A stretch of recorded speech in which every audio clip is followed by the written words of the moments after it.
그러면 주택임대사업자 등록을 해야 됩니까? 말아야 됩니까? 혜택만 보면은 해야 될 것 같고, 아까 실만 보면은 안 해야 될 것 같고, 깝깝하죠. 그럼 결정을 내리기 전에 몇 가지 이제 환경 자체가 어떻게 변해 가고 있는지 그거부터 한번 살펴보도록 하겠습니다. 주택임대차 정보 시스템이 가동됐습니다. 이 주택임대차 정보 시스템이 뭐냐면 각 부처마다 흩어져 있던 주택임대차 정보를 종합 연계해가지고 만든 대규모 정보 시스템입니다. 즉 국토부에서 가지고 있는 자료가 뭐죠? 우리 임대사업자 등록한 자료 갖고 있고, 확정일자 신고 자료 갖고 있고, 건축물 대장 갖고 있고, 그 다음에 실거래가 신고 자료 갖고 있네요.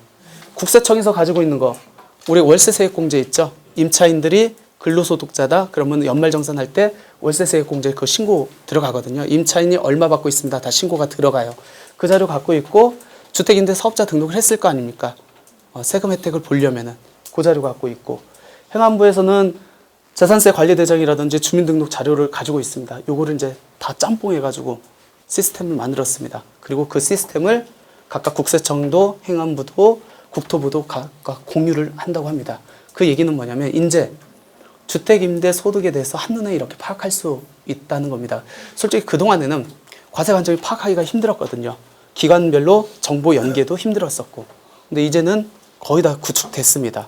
그러니까 얼마든지 맘만 먹으면은 너 주택임대 신고 안 했잖아 확인할 수 있다는 겁니다.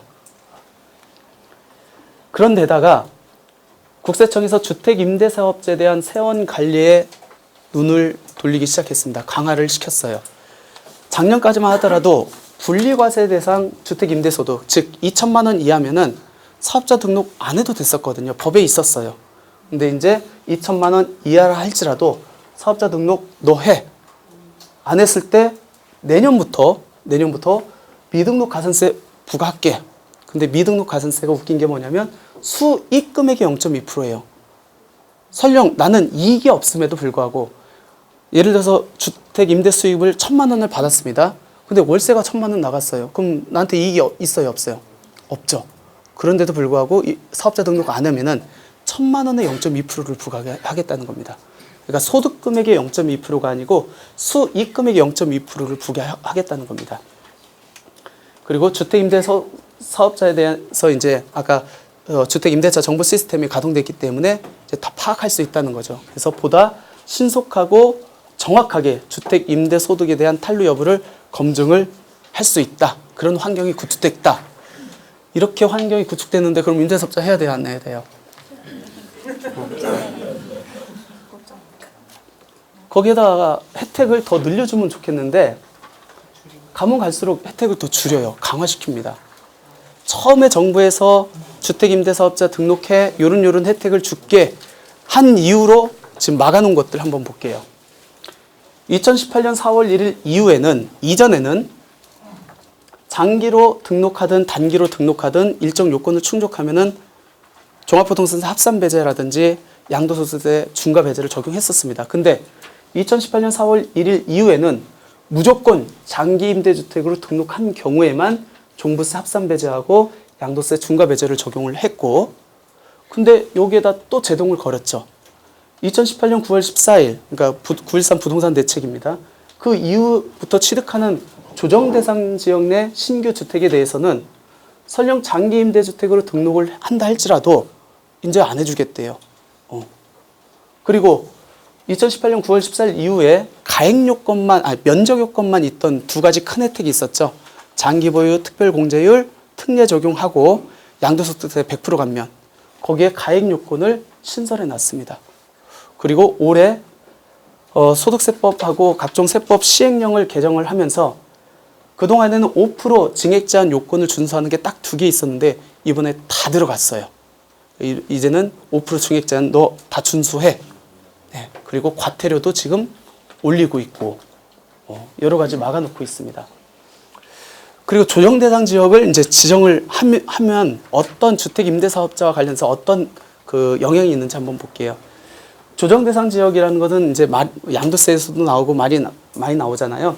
정의가 어떻게 되냐면 주택 가격하고 청약 경쟁률, 분양권 전매량, 주택 보급률 등을 고려했을 때 주택 분양 등이 과열되어 있거나 과열될 우려가 있는 지역을 조정 대상 지역이라고 하고, 이러한 조정 대상 지역은 주거정책위원회 심의를 거쳐서 국토교통부 장관이 지정하기도 하고 지정된 거를 해제하기도 합니다. 그래서 지금은 이렇게 되어 있다. 부산 일부 지역은 작년에 이제 해제가 됐고, 수원시 팔달구하고 용인시 수지구 기흥구는 12월 30일자 작년에 다시 신규로 지정됐습니다. 만약 이게 지정이 된다라고 하면은 주택 임대 사업자와 관련해서 어떤 걸 영향이 있느냐? 아까 9.13 부동산 대책 이후에 조정 대상 지역 내 신규 주택에 대해서는 종합부동산세 합산 배제하고 다주택자 양도세 중과 배제를 적용을 못 받죠. 이제 못 받아요. 그러니까 조정 대상 지역으로 새로 지정됐다라고 하면은 설령 장기로 등록을 해가지고 다른 요건 갖췄다 할지라도 이제 적용이 안 된다는 얘기입니다. 그러니까 많이 막아놨죠. 이러한 상황에서 이제 주택임대사업자를 등록을 해야 됩니까? 안 돼야 됩니까? 한번 고민을 해봅시다. 먼저 가장 큰 건 그거잖아요. 주택임대사업자를 등록했었을 때 세제 혜택하고 그다음에 이제 여러 가지 이제 과태료라든지 소득세, 건강보험료 그 두 개를 이렇게 비교를 먼저 할 수밖에 없을 것 같아요. 근데 2018년 9월 13일 이전에 취득하거나 아니면 2018년 9월 14일 이후에 취득한다 할지라도 조정 대상 지역 밖에 있는 것들은 기준시가 가액 요건이 충족되거나 면적 요건이 충족되면은 아직까지 적용받을 수 있는 혜택이 상당히 많습니다.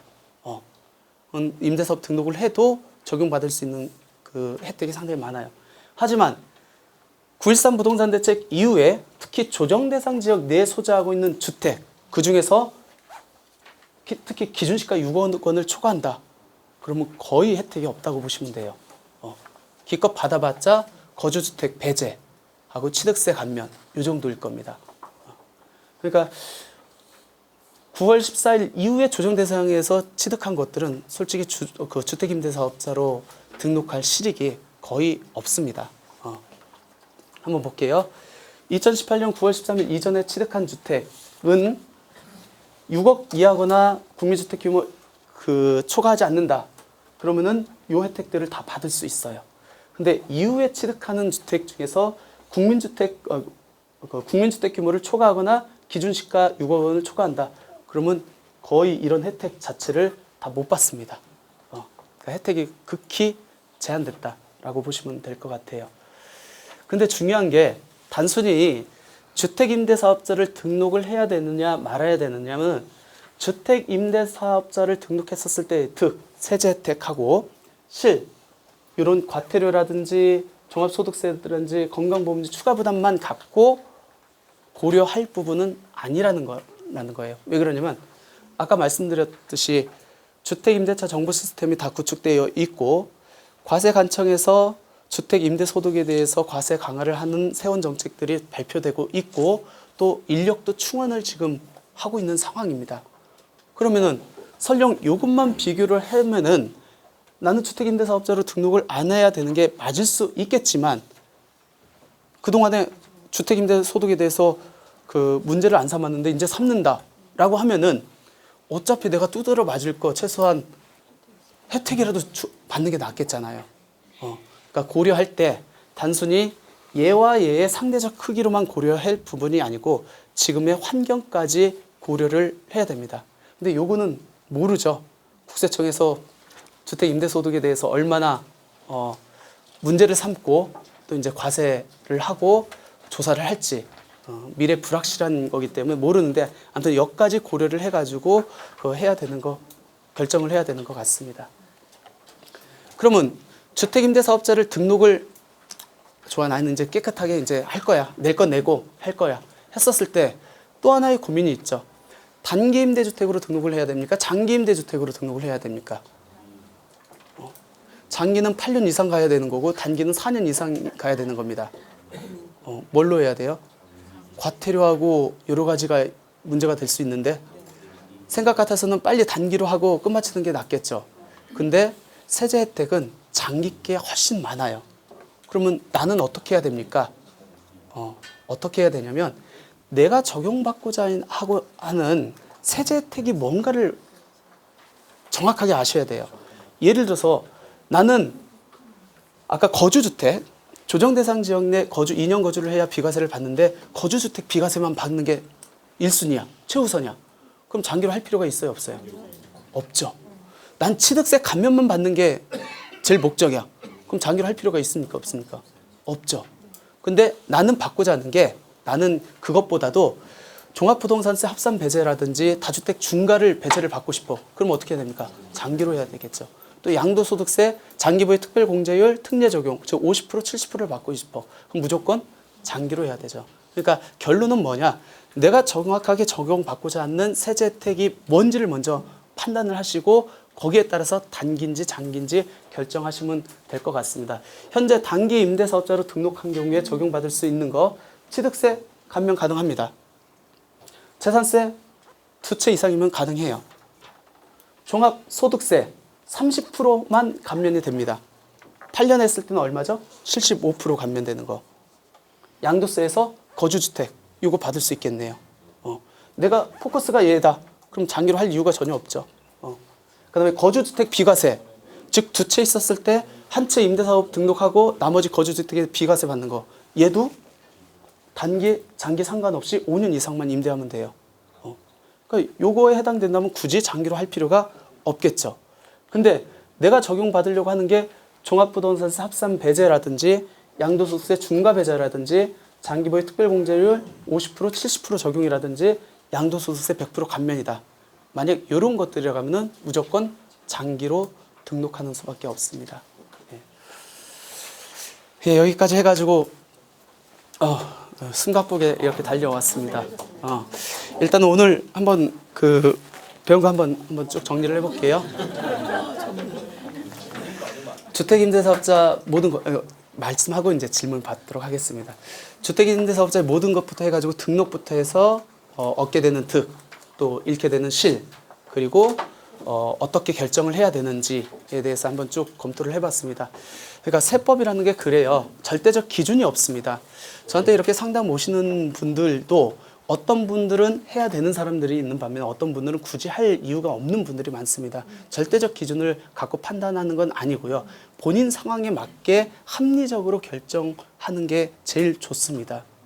그 결정할 때 책이 이렇게 지금 그 내용들이 다가오지 않는다. 그러면은 유튜브나 이렇게 한번 보시고 다시 한번 보시면은 웬만한 내용들은 요 책 안에 다 넣어놨으니까 결정하시면 될 것 같습니다.